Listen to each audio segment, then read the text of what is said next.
Cricket TV د افغانستان کرکټ لوبډلې یو مشهور لوبغاړی د دنیاي کرکټ یو بهترین لیگ سپینر راشد خان پاکستان ته راورسېدو. د لاهور قلندر ټیم منیجمنت د طرف نه راشد خان ته ښه راغلاست ویلکم شوی دی.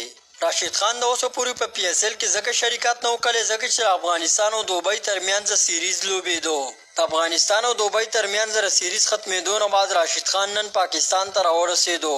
د لاهور قلندر د کرکټ مینوال لپاره د خوشحالۍ خبر دا هم ده چې راشد خان به دې پیل په پی اس ایل کې په ټولو میچونو کې لوبېږي. راشد خان د راتلو سره د لاهور قلندر ټیم نور هم مضبوط او قوي شو. که وګورو نو دې پیل په پی اس ایل 2023 کې د ټولو نه خطرناک ټیم د لاهور قلندر دی. د لاهور قلندر بیټینګ او بالینګ هم ډیر زیات مضبوط دی. د لاهور قلندر په ټیم کې ډیر تکړه کلالیان لوبېږي چې پرې کې شاهین افریدي، راشد خان، فخر زمان، حارث روب، زمان خان، کامران غلام داسې نور ډیر لوبغاړي. په پی اس ایل کې هم ډیر ګرم میچونه شروع دي. تاسو په پی اس ایل 2023 کې کومه یوه لوبډله سپورټ کوئ؟ د خپل فیورټ ټیم نوم په کومنټ سیکشن کې ضروري ولیکئ. د کرکټ داسې معلوماتو لپاره زموږ یوټیوب چینل او پیج فالو کول مه هېروئ. انشاءالله بلې ویډیو کې ملاویږو. د الله په